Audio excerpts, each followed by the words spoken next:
জ্ঞানারামুলে গড়ে দাও মোদের জীবন, সুন্নতের পথে চালাও হে খোদা। জ্ঞানারামুলে গড়ে দাও মোদের জীবন, সুন্নতের পথে চালাও হে খোদা। আলহামদুলিল্লাহি রাব্বিল আলামিন ওয়াসসালাতু ওয়াসসালামু আলা সাইয়্যিদিল মুরসালিন। আম্মা বা'দ, ফাআউযু বিল্লাহি মিনাশ শাইতানির রাজীম। বিসমিল্লাহির রহমানির রহিম। আসসালাতু ওয়াসসালামু আলাইকা ইয়া রাসূলাল্লাহ, আসসালাতু ওয়াসসালামু আলাইকা ইয়া হাবিবাল্লাহ, আসসালাতু ওয়াসসালামু আলাইকা ইয়া নবিয়াল্লাহ ওয়া আলা আলিকা ওয়া আসহাবিকা ইয়া নূরাল্লাহ। মাদানী চ্যানেলের দর্শকবৃন্দ, কাছে কিংবা দূর থেকে, দেশ কিংবা প্রবাস থেকে যারাই আমাদের দেখছেন, সবাইকে জানায় একরাশ প্রীতি ও শুভেচ্ছা। আপনারা দেখছেন আপনাদের সকলের পছন্দনীয় অনুষ্ঠান ইলম ও ইবাদত। এই অনুষ্ঠানে আমরা সে সকল বিষয় সম্পর্কে জানি যেই বিষয়গুলো জানা আমাদের জন্য অপরিহার্য রয়েছে, ফরজ রয়েছে, ওয়াজিব রয়েছে। ইনশাল্লাহ আজও চমৎকার একটি বিষয় নিয়েছি, আর তা হচ্ছে জানাজার নামাজ। জানাজার নামাজ অংশগ্রহণ করলে এর ফায়দা কি রয়েছে, এর ফজিলত কি রয়েছে, এবং জানাজার নামাজ আদায় করার পদ্ধতি কি রয়েছে, শর্ত কি রয়েছে, জানাজার নামাজের রুকুন কি রয়েছে, এবং কোন তাকবীরের পর কি পড়তে হবে, সেই বিষয়গুলো ইনশাল্লাহ আমরা হাদিসের আলোকে আজ জানার চেষ্টা করব। তবে আসুন মূল আলোচনা শুরু করার পূর্বে দুরুদ শরীফের একটি ফজিলত শ্রবণ করে নিই। প্রিয় নবী রাসূল আরবি সাল্লাল্লাহু আলাইহি ওয়াসাল্লাম ইরশাদ করেছেন, মান সাল্লা আলাইয়া আও সাআলা লিয়াল ওয়াসিলাতা হাক্কাত আলাইহি শাফাআতি ইয়াউমাল কিয়ামাতি। প্রিয় নবী সাল্লাল্লাহু আলাইহি ওয়াসাল্লাম ইরশাদ করেন যে আমার প্রতি একবার দুরূদ শরীফ পড়ল অথবা আল্লাহ পাকের দরবারে আমার ওয়াসিলায় দোয়া করল, কিয়ামতের দিন তার জন্য আমার সুপারিশ ওয়াজিব হয়ে গেল।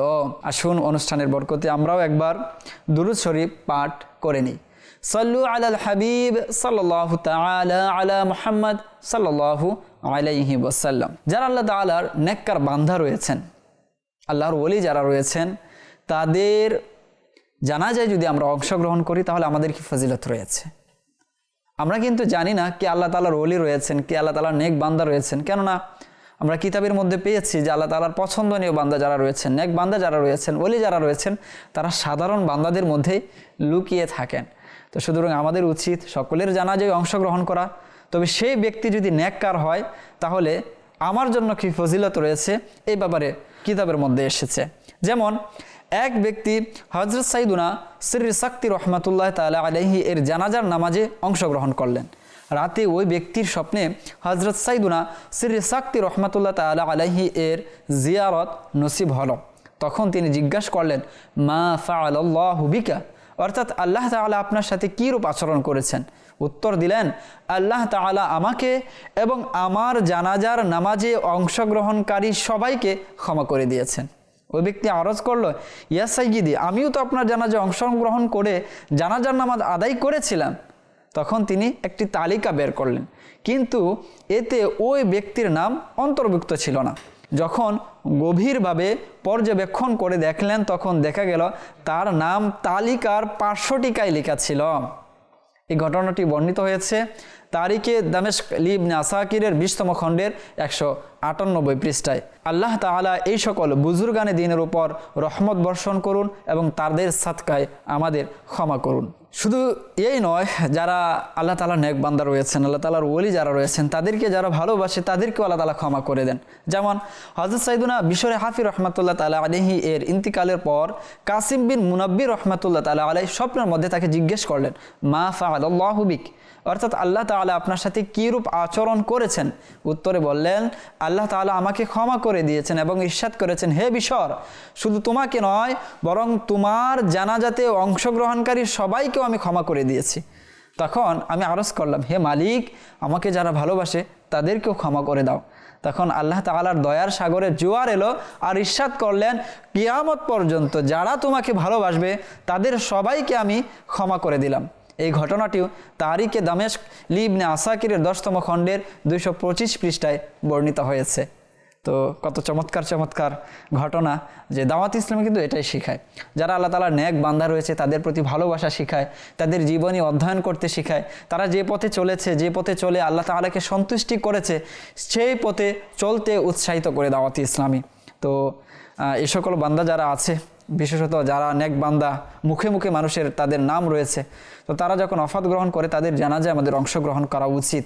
এর উপহার এই রয়েছে। শুধু এই নয়, একটি হাদিসের মধ্যে এও এসেছে যে মদিনার সরদার শাহিন শাহী আবরার হুজুর পুর নূর সাল্লাল্লাহু আলাইহি ওয়াসাল্লাম এর দরবারে কেউ আরজ করলো, মুমিন বান্দা যখন কবরে প্রবেশ করে তখন তার প্রথম উপহার হিসেবে কি দেওয়া হয়? তখন ইরশাদ করলেন, তার জানাজার নামাজ আদায়কারীকে ক্ষমা করে দেওয়া হয়। আল্লাহু আকবার কাবীরা। অর্থাৎ মুমিন বান্দার প্রথম উপহারই হচ্ছে এটা যে তার জানাজায় যারা অংশগ্রহণ করেছে তাদেরকে আল্লাহ তাআলা ক্ষমা করে দেন। তো এর মাধ্যমে মুমিন বান্দার একটা মাকাম ও মর্যাদা বোঝা যায়। এর পাশাপাশি যারা তার জানাজার নামাজ আদায় করে তাদেরও কি ফজিলত রয়েছে, যে তাকে প্রথম উপহারই এটাই ঘোষণা করা হয় যে তোমার জানাজায় যারা এসেছে তাদেরকে ক্ষমা করে দেওয়া হয়েছে। তো এই হাদিসটি বর্ণিত হয়েছে শুআবুল ঈমানের 7ম খণ্ডের 8 পৃষ্ঠায়, হাদিসটা হচ্ছে 9257। তো এই ফজিলতগুলো যদি আমরা অর্জন করতে চাই তাহলে যখন আমরা মসজিদের মাইকে এলান শুনি যে অমুক ব্যক্তি মারা গিয়েছেন, তখন আমাদের উচিত সে জানাজায় অংশগ্রহণ করা। কে জানে, সে আল্লাহ তাআলার মাকবুল বান্দা হতে পারে, সে আল্লাহ তাআলার ওলি হতে পারে, সে আল্লাহ তাআলার নেক বান্দাদের মধ্যে একজন বান্দা হতে পারে, আমরা তো জানি না। তো যদি আমরা অংশগ্রহণ করি, প্রকৃতপক্ষে এমনটা হয়, তাহলে আমাদের বেড়াও পার হয়ে যাবে ইনশাআল্লাহুল কারীম। প্রিয় নবী রাসূল আরবি সাল্লাল্লাহু আলাইহি ওয়াসাল্লাম কার জানাজা সর্বপ্রথম পড়িয়েছেন? অর্থাৎ প্রিয় নবী সাল্লাল্লাহু আলাইহি ওয়াসাল্লাম সর্বপ্রথম যার জানাজার নামাজের ইমামতি করেছেন, জানাজার নামাজের শুরু হযরত সাইয়্যিদুনা আদম সফিউল্লাহ এর যুগ থেকে হয়েছে।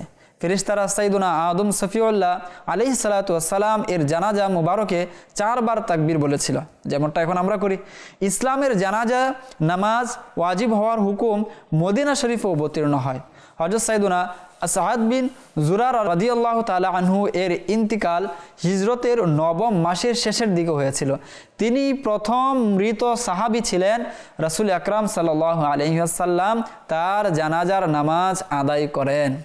অর্থাৎ হযরত সাইয়্যিদুনা আসাদ বিন জুরার রাদিয়াল্লাহু তাআলা আনহু হচ্ছেন সেই সম্মানিত সাহাবী যার জানাজার নামাজের ইমামতির মাধ্যমে হুজুর সাল্লাল্লাহু আলাইহি ওয়াসাল্লাম এই বিষয়টি কি করেছেন, শুরু করেছেন। তো তার এটা সৌভাগ্য, আল্লাহ তাআলা সেটা তাকে দিয়েছেন। হুজুর সাল্লাল্লাহু আলাইহি ওয়াসাল্লাম সর্বপ্রথম এই সাহাবীর জানাজার নামাজের মাধ্যমে জানাজার নামাজের ইমামতি করেন।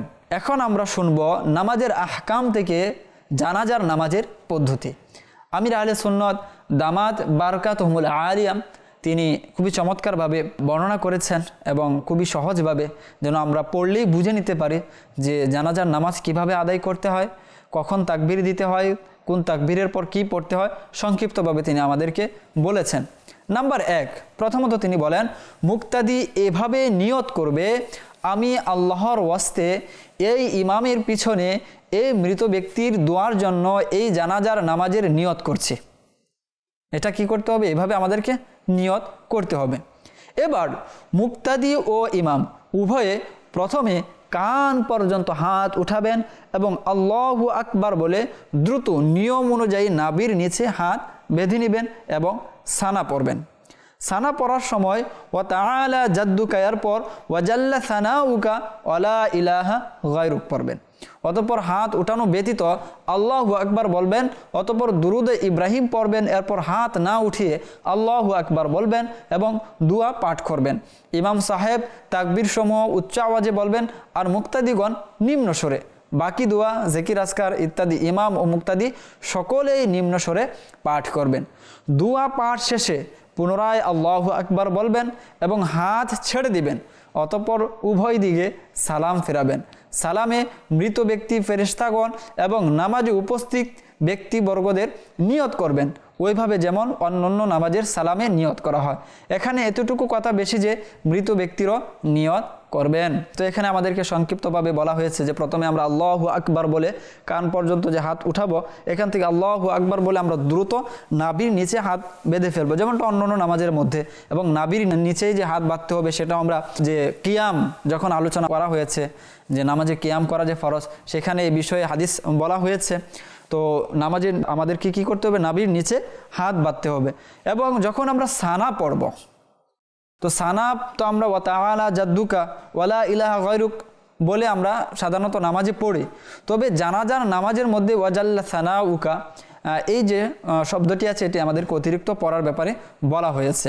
অতঃপর আমাদেরকে আবারও কী করতে, আল্লাহু আকবার বলতে হবে। তবে এখানে আর আমরা কি করব না, হাত উঠাবো না। এরপর আল্লাহু আকবার বলে দুরূদ ইব্রাহিম, যেটা আমরা নামাজের মধ্যে পড়ি, আমরা সকলেই পারি। আল্লাহুম্মা সাল্লি আলা মুহাম্মাদ ওয়া আলা আলি মুহাম্মাদ কামা সাল্লাইতা আলা ইব্রাহিম ওয়া আলা আলি ইব্রাহিম ইন্নাকা হামিদুম মাজিদ। তো দুরূদ ইব্রাহিম আমরা পড়ে নিব। এরপর হাত না উঠে আবার আল্লাহু আকবার বলবেন এবং দোয়া পাঠ করবেন। অর্থাৎ যে মাইয়েতের জন্য যে দোয়া আমরা সাধারণত পড়ে থাকি, তো সেই দোয়াটি আমরা কি করব, তখন পাঠ করব। এরপর আল্লাহু আকবার বলে আমরা হাত ছেড়ে দেব। এমন না যে আমরা হাত বেঁধে রেখেছি আর সালাম ফিরাচ্ছি, এমনটা নয়। আমরা আল্লাহু আকবার বলার সাথে সাথে হাত ছেড়ে দিব। এরপর আমরা সালাম ফেরাবো, ডানে বামে সালাম ফিরে ইনশাল্লাহ আমরা কি করব, নামাজ শেষ করব। তো এইভাবে সংক্ষিপ্তভাবে নামাজের এখানে বিবরণ দেওয়া হয়েছে। আর এই যে কাজগুলো রয়েছে এগুলো প্রত্যেকটি হাদিস থেকে, আমরা এরপরই ইনশাল্লাহ হাদিস থেকে জানবো যে প্রত্যেকটি বিধানই হাদিস থেকে সাব্যস্ত এবং হাদিস দ্বারা প্রমাণিত। আরেকটি গুরুত্বপূর্ণ মাসালা, এই মাসালাটি অনেকেই প্রশ্ন করেন অনেক সময় যে জুতার উপর দাঁড়িয়ে নামাজ আদায় করাটা কেমন। বিশেষত জানাজার নামাজ যেহেতু মসজিদের মধ্যে পড়া হয় না, রাস্তার মধ্যে দেখা যায় অনেক সময় মাঠের মধ্যে, তো সেক্ষেত্রে জুতার উপর দাঁড়িয়ে নামাজ আদায় করাটার ব্যাপারেই সতর্কতা রয়েছে, অর্থাৎ অধিক সতর্কতা এর মধ্যেই রয়েছে। যেমনটা বর্ণিত হয়েছে, জুতা পরিহিত অবস্থায় যদি জানাজার নামাজ আদায় করা হয় তাহলে জুতা এবং মাটি দুটোই পবিত্র হওয়া আবশ্যক। আর জুতা খুলে যদি এর উপর দাঁড়িয়ে পড়ে তাহলে জুতার তলা এবং মাটি পবিত্র হওয়া আবশ্যক নয়। আমার আকা আলা হজরত ইমামে আহলে সুন্নাত মাওলানা শাহ ইমাম আহমদ রাজা খান রহমতুল্লাহ তাআলা আলাই এক প্রশ্নের জবাবে বলেন, যদি ওই জায়গায় প্রস্রাব ইত্যাদি নাপাকি থাকে অথবা ওই জুতার তলায় নাপাকি থাকে এবং ওই অবস্থায় জুতা পরিধান করে নামাজ আদায় করে তাহলে তার নামাজ হবে না। সাবধানতা যে জুতা খুলে এর উপর পা রেখে নামাজ পড়বে, তবে মাটি ও তলা যদি নাপাক হয় তাহলে নামাজে বিঘ্নতা আসবে না। অর্থাৎ আমরা যদি জুতা পরিধান করেই নামাজ পড়তে যাই তাহলে আমাদেরকে জুতার পায়ের তলা সেটাও পবিত্র হতে হবে এবং যে মাটির উপর দাঁড়িয়েছে সেটাও পবিত্র হতে হবে। আর যদি আমরা জুতা খুলে জুতার উপরে দাঁড়াই তাহলে সেক্ষেত্রে সহজ রয়েছে, সেক্ষেত্রে জুতার যদি নিচেও যদি নাপাকি থাকে, যদি মাটিও নাপাক থাকে তাহলে নামাজে কোনো বিঘ্নতা আসবে না, অর্থাৎ নামাজ হয়ে যাবে। তো এই ক্ষেত্রে সহজ একটি সমাধান আমরা পেয়ে গেলাম। আর আমরা দেখিও আলহামদুলিল্লাহ আমাদের সমাজে প্রচলন আছে, যখনই জানাজার নামাজ আমরা রাস্তায় রুটে ঘাটে পড়ে থাকি তখন আমরা জুতা খুলে জুতার উপর দাঁড়াই। তো এর মধ্যে কি রয়েছে, আমাদের জন্য কল্যাণ রয়েছে। যদি জুতার উপর যেটা রয়েছে সেটা পবিত্র হয়, পাক হয়, তাহলে আমাদের নামাজটা কি হয়ে যাবে, আদায় হয়ে যাবে। এখন আরও একটি বিষয় হচ্ছে গায়েবে না জানাজা। তো সেক্ষেত্রে জানাজার নামাজের যে শর্তগুলো রয়েছে তোর মধ্যে একটি অন্যতম শর্ত হচ্ছে লাশ সামনে উপস্থিত থাকা, অন্যথায় জানাজার নামাজ সঠিক হবে না। আর আমরা এও জেনেছি যে ইযা ফাতা শারতু ফাতাল মাশরুত, যখন শর্ত পাওয়া যায় না তখন মাশরুতও পাওয়া যায় না। অর্থাৎ জানাজার নামাজের জন্য শর্তই লাগানো হচ্ছে, লাশ থাকতে হবে। যদি লাশই না থাকে তাহলে মাশরুত অর্থাৎ জানাজার নামাজ কিভাবে হতে পারে। তো এই ব্যাপারে উলামায়ে কেরামগণ ফতোয়া দিয়েছেন। দুররে মুখতারের 3য় খণ্ডের 123 ও 134 পৃষ্ঠায় বর্ণিত হয়েছে, জানাজার নামাজে মৃত ব্যক্তির সামনে থাকাটা আবশ্যক। গায়েবানা অর্থাৎ লাশের অনুপস্থিতিতে জানাজার নামাজ কখনো হতে পারে না। এই ক্ষেত্রে অনেকেই এই দলিল প্রদান করে থাকে। তো হুজুর সাল্লাল্লাহু আলাইহি সাল্লাম গায়েবানা জানাজা পড়েছেন, যে বাদশাহ নাজ্জাশীর যে জানাজা ছিল সেটা হুজুর সাল্লাল্লাহু আলাইহি ওয়াসাল্লাম পড়েছেন।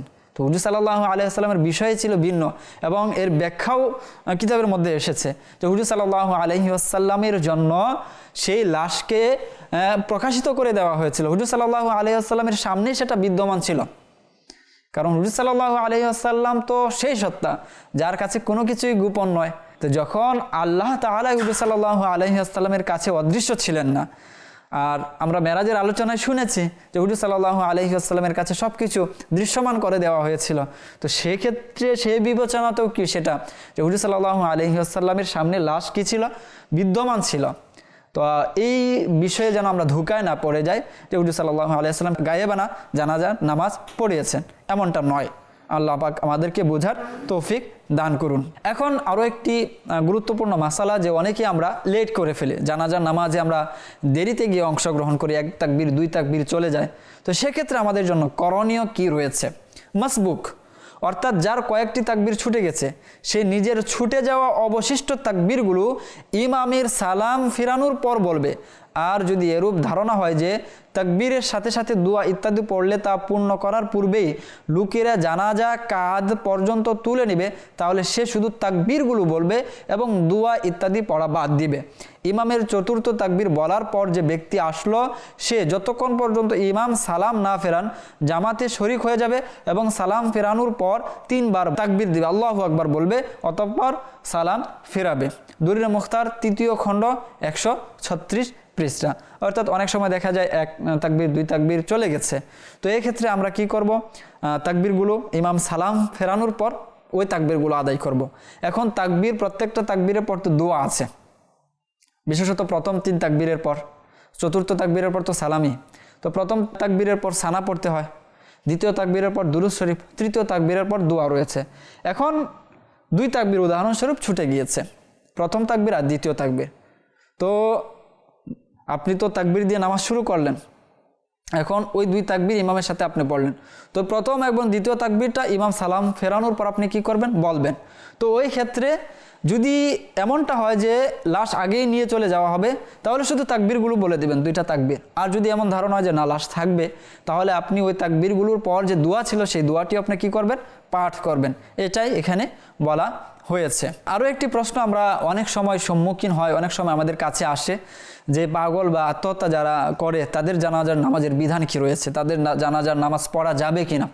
তো এই ব্যাপারেও কিতাবের মধ্যে বর্ণিত হয়েছে যে জন্মগত পাগল অথবা বালিগ হওয়ার পূর্বেই পাগল হয়ে গেছে এবং এই পাগল অবস্থায় তার মৃত্যু হলে তার জানাজার নামাজে নাবালিগের দোয়াটি পড়বেন। তো জানাজার নামাজে পড়তে হবে, তবে তার জানাজার নামাজে যে দোয়া রয়েছে, মাইয়েতের জন্য যে বিশেষ দোয়া রয়েছে, নাবালিগের যে দোয়াটি রয়েছে সেটি পাঠ করব।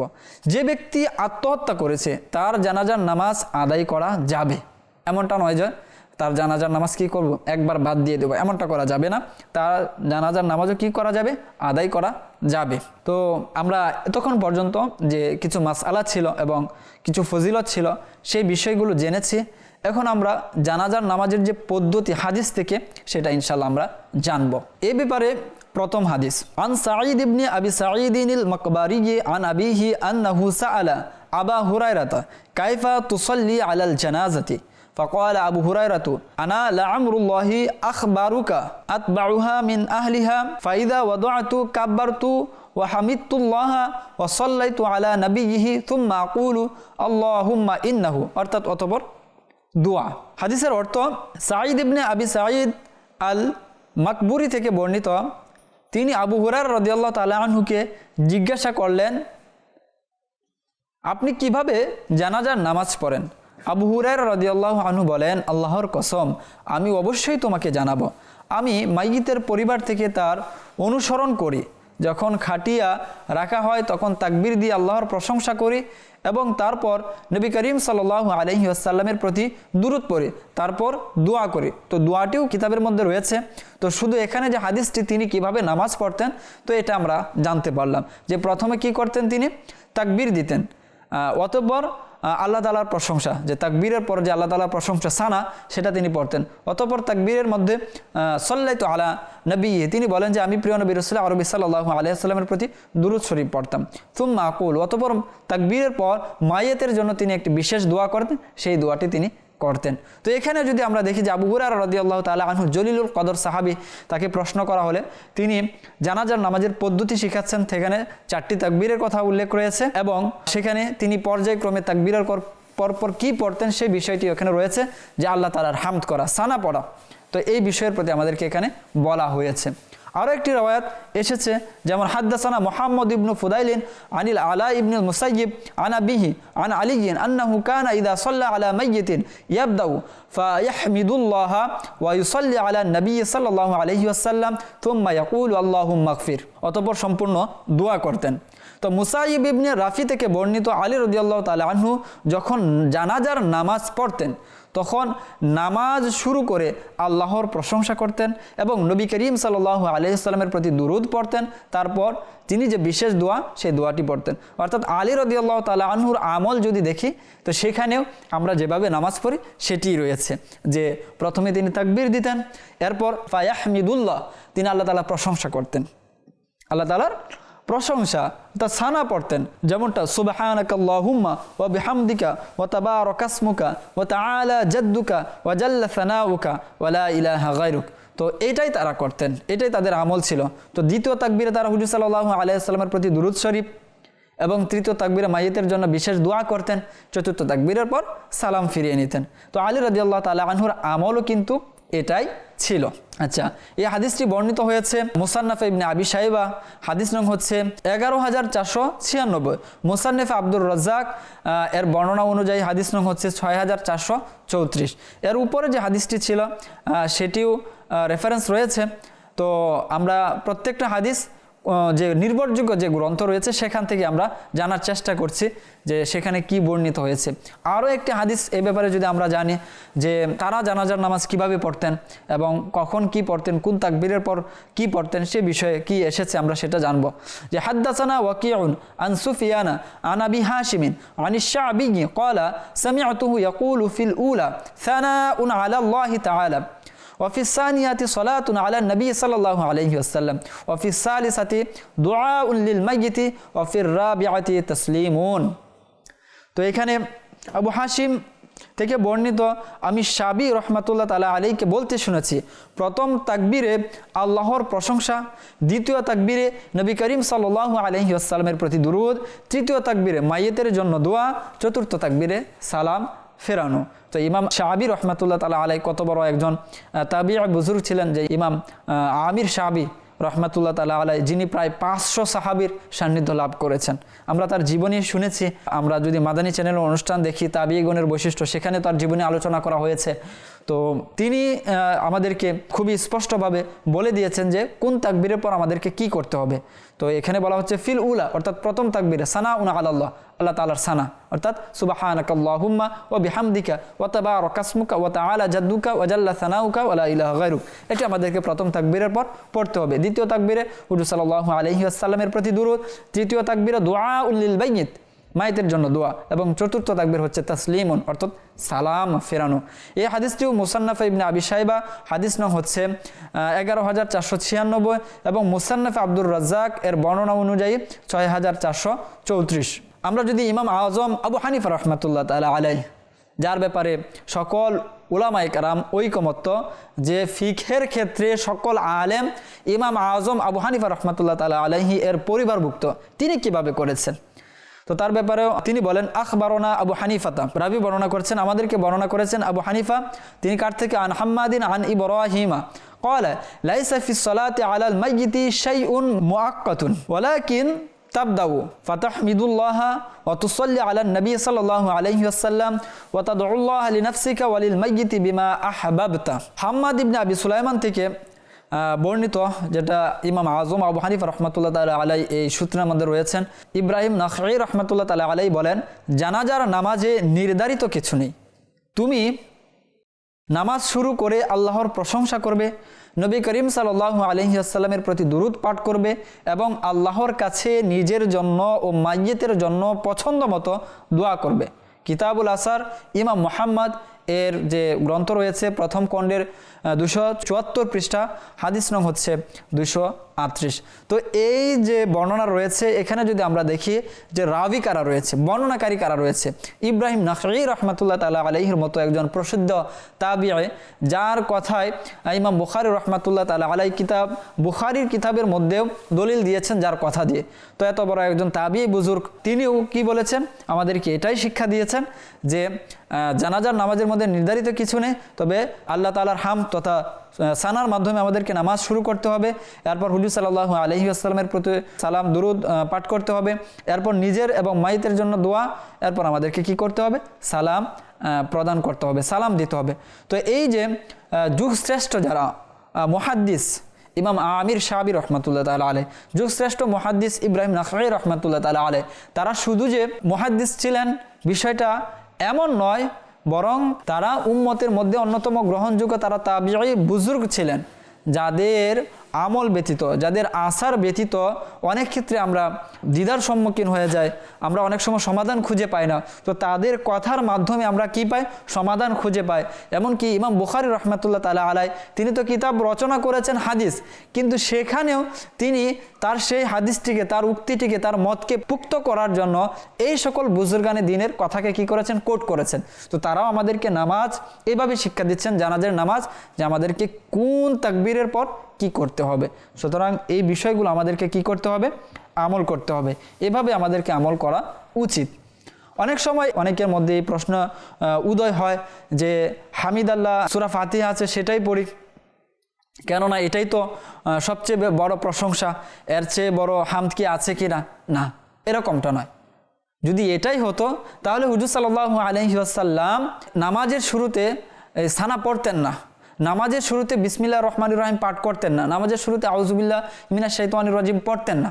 হুজুর সাল্লাল্লাহু আলাইহি ওয়াসাল্লামও সানা পড়েছেন, আর হুজুর সাল্লাল্লাহু আলাইহি ওয়াসাল্লাম আমাদেরকে এটাই শিক্ষা দিয়েছেন, তোমরা ওইভাবে নামাজ পড়ো যেভাবে আমাকে দেখেছো। তো হুজুর সাল্লাল্লাহু আলাইহি ওয়াসাল্লাম নামাজের শুরুতে কি করতেন? সানা পড়তেন। যদি সূরা ফাতিহাই সবচেয়ে বড় সানা হতো, তাহলে এটাকে বাদ রেখে আগে কেন সানা পাঠ করা হবে? তো এটা তো হতে পারে না। তো হুজুর সাল্লাল্লাহু আলাইহি ওয়াসাল্লাম যে সানা পড়তেন এ সংক্রান্ত আসুন একটি আমরা হাদিস শ্রবণ করে নিই।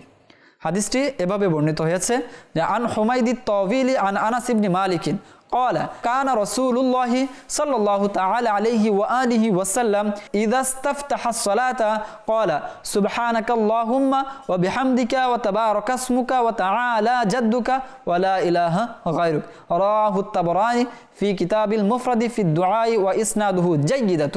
হাদিসের অর্থ হযরত সাইয়েদুনা আনাস রাদিয়াল্লাহু তাআলা আনহু বলেন যে রাসূল করিম সাল্লাল্লাহু আলাইহি ওয়াসাল্লাম যখন নামাজ শুরু করতেন তখন তিনি সুবহানাকাল্লাহুম্মা শেষ পর্যন্ত পড়তেন। এই হাদিসটি তাবরানী বর্ণনা করেছেন। তিরমিজি শরীফে হযরত সাইয়েদুনা আয়েশা সিদ্দিকা রাদিয়াল্লাহু তাআলা আনহা থেকেও একইভাবে বর্ণিত হয়েছে। ইমাম তিরমিজি লিখেছেন যে অধিকাংশ আহলে ইলম, তাবিন ও অন্যান্যদের আমল এটিই ছিল, অর্থাৎ সূরা ফাতিহার পূর্বে কি করতেন? তারা সানা পাঠ করতেন।